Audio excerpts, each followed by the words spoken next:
یہ دیکھنے میں مسلمانوں کی طرح بن کر آئے تھے،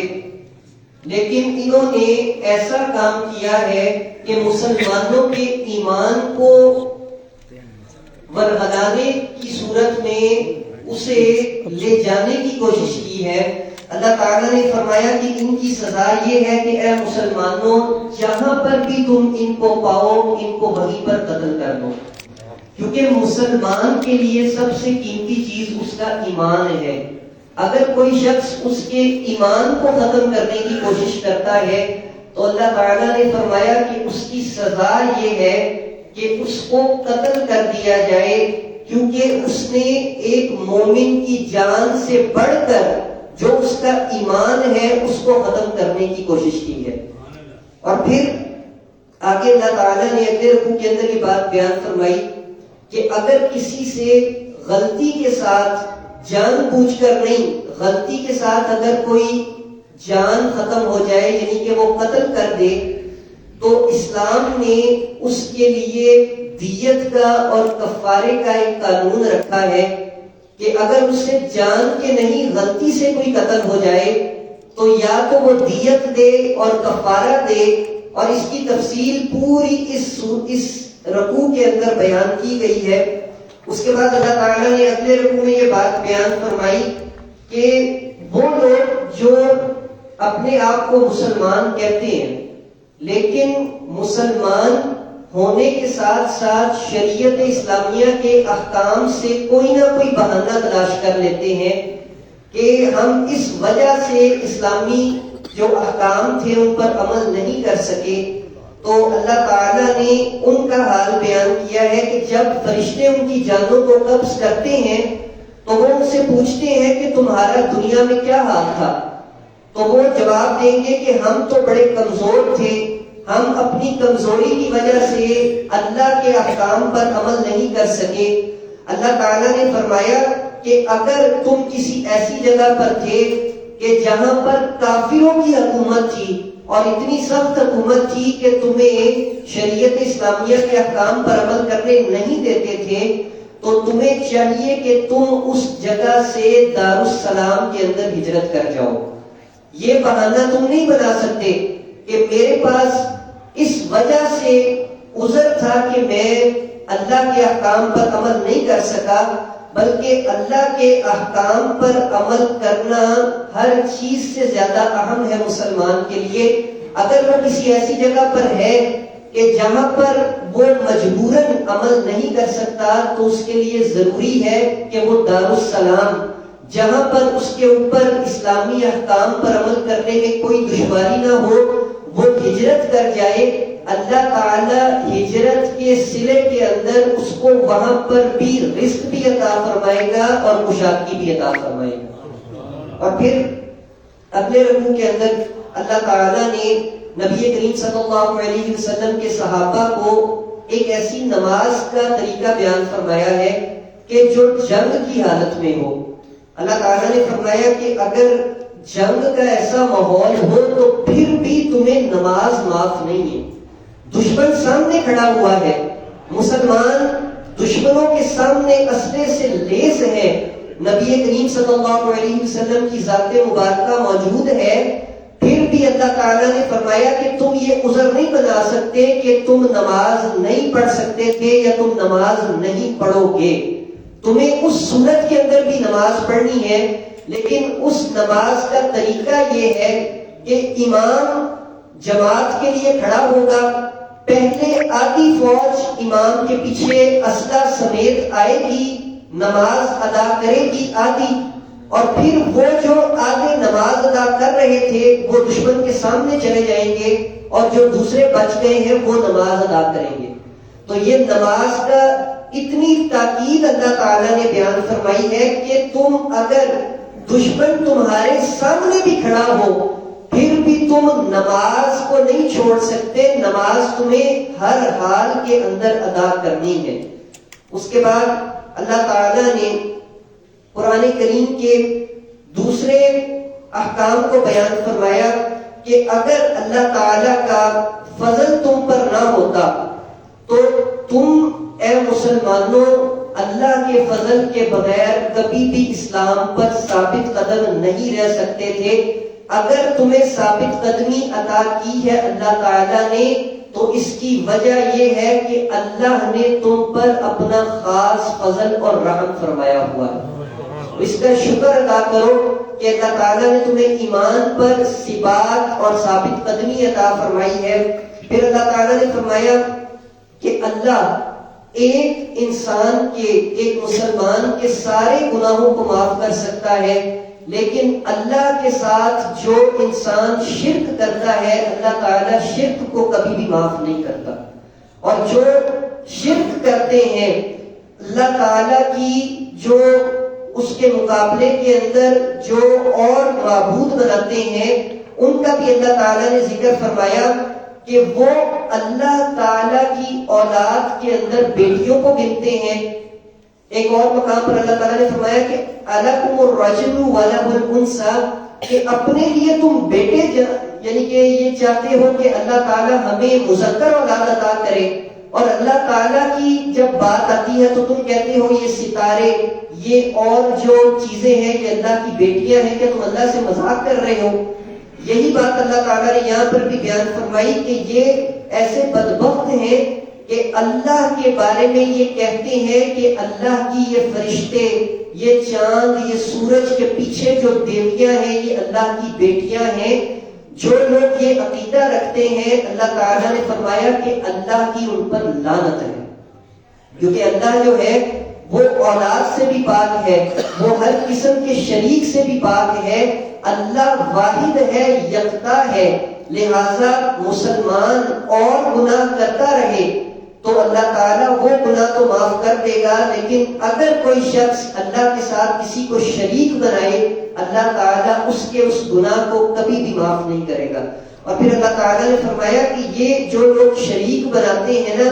یہ شیطان کی وہ بات تھی کہ جو اس نے کہی تھی کہ میں تیرے بندوں میں سے بہت سارے بندوں کو ورگلاؤں گا اور ان کو تیرے مقابل شریک بنانے پر اکساتا رہوں گا. تو یہ وہ شیطان ہے جو ان کے دلوں میں وسوسے ڈالتا ہے، اور اسی وجہ سے، اسی گمراہی کی وجہ سے، اسی دنیا کی جو لمبی امیدیں ہیں اور جو شیطان ان کو حکم کرتا ہے کہ الٹے سیدھے کام کرو، اللہ کے مقابلے میں شریک بناتے رہو، اللہ تعالیٰ نے فرمایا کہ یہ سارے کے سارے خیالات، یہ سارے کے سارے برے جو تمہارے عقائد ہیں یہ تمہیں شیطان نے بتائے ہیں، اور جو شیطان کے کہے پر عمل کرتا ہے اس کا اللہ تعالیٰ اور اس کے رسول اور شریعت اسلامیہ کے ساتھ کوئی بھی تعلق نہیں ہو سکتا.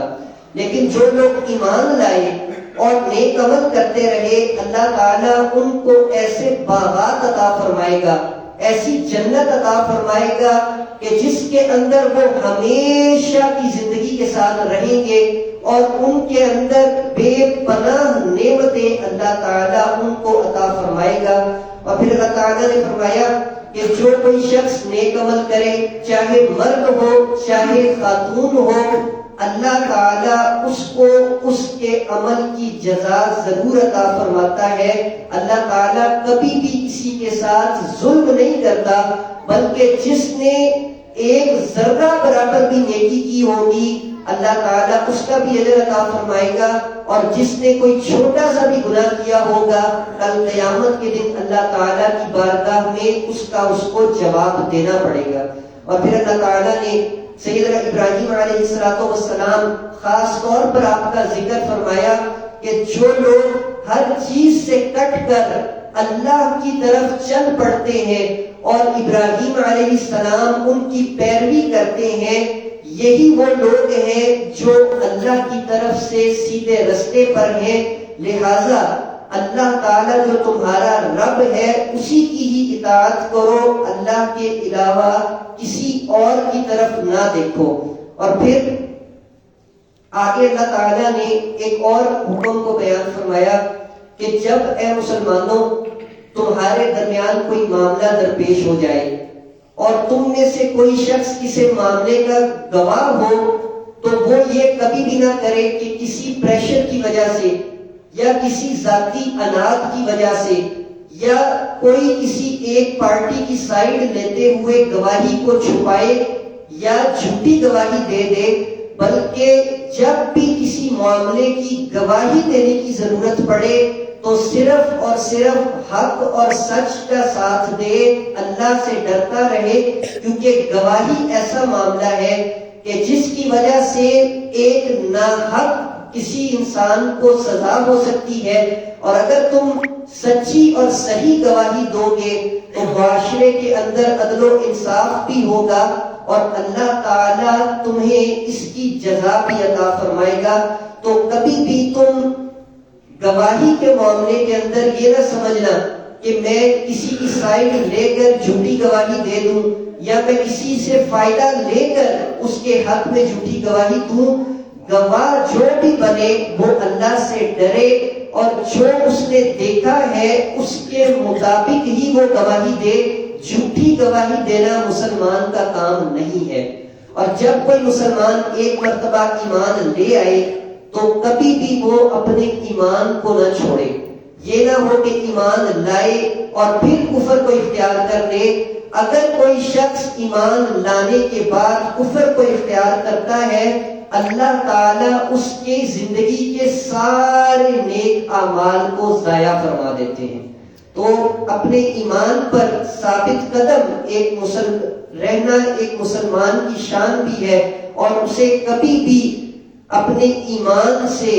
کبھی یہ نہیں سوچنا چاہیے کہ کسی مصیبت کے اندر یا کسی پریشانی کے اندر وہ ذرہ برابر بھی یہ خیال کرے کہ میں اپنے ایمان کو کمزور ہونے دوں، بلکہ اللہ پر وہ یقین کامل رکھے۔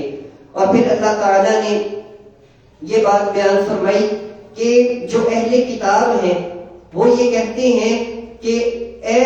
محبوب صلی اللہ علیہ وسلم، اگر آپ سچے نبی ہیں تو ہمیں تورات کی طرح ایک اور کتاب نازل کر دیجئے، ہم مان جائیں گے کہ آپ اللہ کے سچے نبی ہیں۔ جو یہودی تھے نا، جب وہ نبی کریم صلی اللہ علیہ وسلم کی بارگاہ میں آتے تو وہ کہتے کہ اے محمد، اگر آپ اللہ کے سچے نبی ہیں نا تو جس طرح ایک تورات پہلے ہمارے پاس تھی اس طرح کی ایک اور کتاب ہم پر نازل کروا دیں، پھر ہم مان جائیں گے کہ آپ اللہ کے سچے نبی ہیں۔ اللہ تعالیٰ نے فرمایا کہ اگر اللہ ان پر ایک اور کتاب بھی نازل کر دینا تو یہ ایسی قوم ہے یہ پھر بھی ایمان نہیں لے کر آئے گی۔ پھر اللہ تعالیٰ نے ان کے پچھلے اعمال کو بیان فرمایا کہ اے محبوب صلی اللہ علیہ وسلم، ان سے پوچھئے کہ اگر تم سچے ہو تو تم یہ بتاؤ کہ تم نے سیدنا موسیٰ علیہ السلام کو کہا کہ ہمیں اللہ کو دیکھنا ہے، اور جب تمہیں اللہ تعالیٰ نے اپنی تجلی دکھائی اور تم سب ایک دفعہ ختم ہو گئے، دوبارہ زندہ ہوئے، پھر تم نے اللہ کا انکار کر دیا۔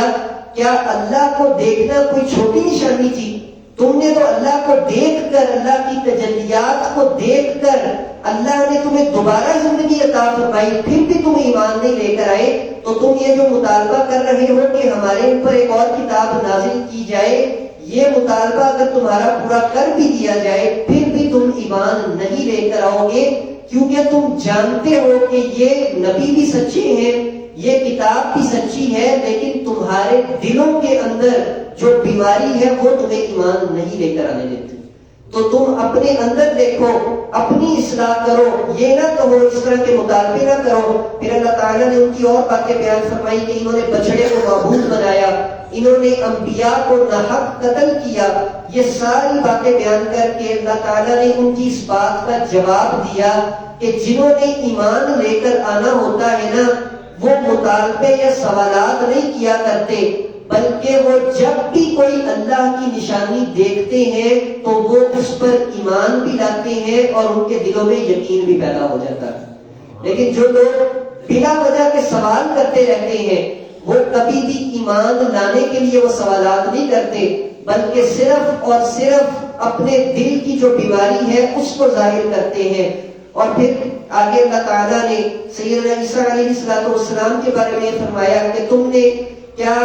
سیدہ مریم پر بہتان نہیں لگایا؟ یہی بنی اسرائیل کہ جنہوں نے سیدہ مریم پر ایک بہت بڑا بہتان لگایا۔ پھر آگے اللہ تعالیٰ نے فرمایا کہ کیا تم لوگ یہ نہیں کہتے تھے کہ عیسیٰ علیہ السلام کو ہم نے قتل کر دیا ہے؟ حالانکہ تم نے عیسیٰ علیہ السلام کو قتل نہیں کیا تھا، اللہ نے ان کو زندہ آسمانوں پر اٹھایا تھا، اور ان کی جگہ تم کو مجتبی ایک ایسی شکل دکھا دی گئی تھی کہ جس کو تم نے سولی پر چڑھایا، اور تم یہ کہتے ہو کہ ہم نے عیسیٰ علیہ السلام کو معاذ اللہ قتل کر دیا۔ تو یہ سارے کے سارے بنی اسرائیل کی اس بات کے جواب میں اللہ تعالیٰ نے ان کی ناشکری بیان فرمائی کہ تم نے کتنے مقامات پر اللہ کی ناشکری کی ہے۔ تو اگر تم یہ مطالبہ کر رہے ہو تو اس مطالبے کے بعد بھی تم ایمان نہیں لاؤ گے۔ جنہوں نے ایمان لانا ہے وہ میرے نبی کے صحابہ کی طرح ہوتے ہیں کہ جب وہ کوئی بات سنتے ہیں تو اس پر یقین بھی رکھتے ہیں اور ان کے دلوں میں ایمان بھی زیادہ ہو جاتا ہے۔ اور پھر آگے اللہ تعالیٰ نے اپنے انبیاء کا نام لے کر ذکر فرمایا کہ ابراہیم بھی اللہ کے نبی، ان پر بھی وحی کی گئی، اسماعیل علیہ السلام، اسحاق و یعقوب، ان سب پر اللہ تعالیٰ نے وحی فرمائی۔ اور پھر سورہ نساء جو ہے اس کا اختتام ہوتا ہے اس بات کے اوپر کہ کبھی بھی عیسیٰ علیہ السلام نے یہ نہیں کہا کہ میں اللہ کا بیٹا ہوں، بلکہ انہوں نے ہمیشہ یہی کہا کہ میں اللہ کا بندہ اور اللہ کا رسول ہوں، اللہ کا بیٹا نہیں ہوں۔ اور اگر کوئی انسان اللہ کا بندہ کہلوانے میں آر محسوس کرے تو اس سے بڑا بدبخت کوئی شخص نہیں ہو سکتا، کیونکہ اللہ کا بندہ بننا یہ مخلوق یا انسان کے لیے سب سے بڑا شرف کی بات ہے۔ اور جتنے بھی نبی آئے ہیں وہ یہی کہتے رہے ہیں کہ ہم اللہ کے بندے ہیں، اللہ کے رسول ہیں، اس سے زیادہ نہ تو ہم اللہ کی اولاد ہیں نہ ہی ہم اللہ کا کوئی جز ہے۔ یہ ساری باتیں تم لوگوں نے اپنے پاس سے ہی بنائی ہوئی ہیں۔ اور پھر اس کے بعد سورہ مائدہ شروع ہوتی ہے، اور سورہ مائدہ جو ہے اس کا نام ایک واقعے کے نام کے اوپر رکھا گیا کہ جس میں سیدنا عیسیٰ علیہ السلام کے جو حواری تھے انہوں نے عیسیٰ علیہ السلام کو کہا کہ اے عیسیٰ، ہم چاہتے ہیں کہ آپ اللہ کی بارگاہ میں دعا کریں کہ اللہ تعالیٰ آسمان سے ہم پر ایک دسترخوان نازل فرمائے۔ تو جب عیسیٰ علیہ السلام نے دعا کی، اللہ تعالیٰ نے اس دعا کو قبول فرمایا، اور یہ واقعہ اس سورہ کے اندر بیان کیا گیا ہے۔ اسی واقعے کی نسبت سے اس پوری سورت کا نام سورہ مائدہ رکھا گیا۔ اور پھر خاص طور پر آج کے آخری رکوع کے اندر جو بات بیان ہوئی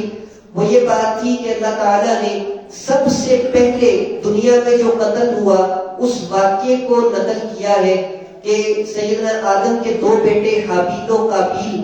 ان کو جب اللہ تعالیٰ نے قربانی کا حکم دیا تو ایک نے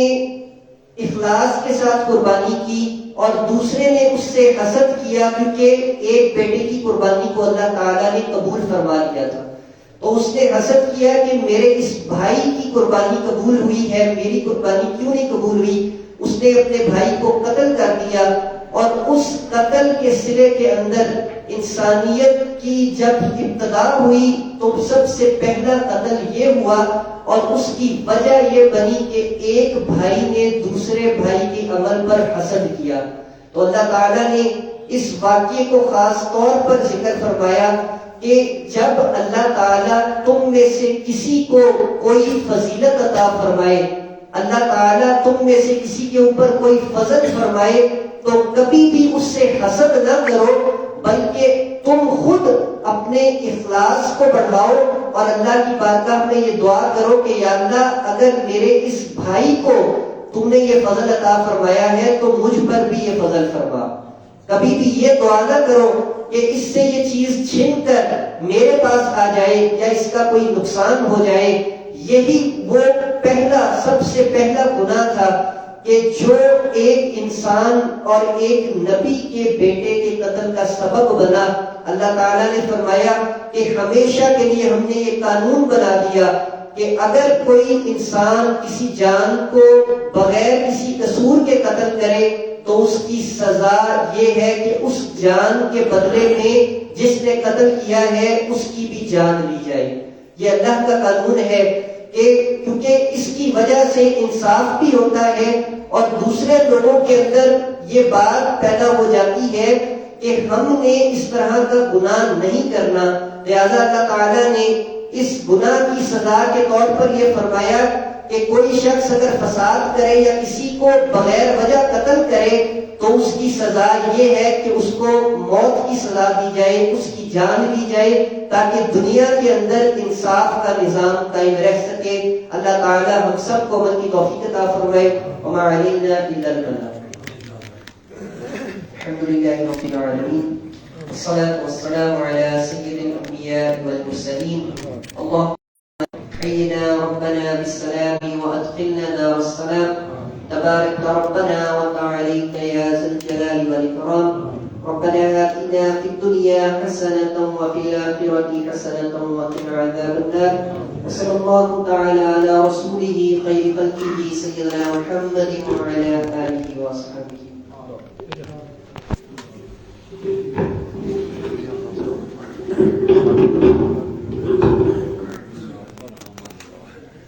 Husband.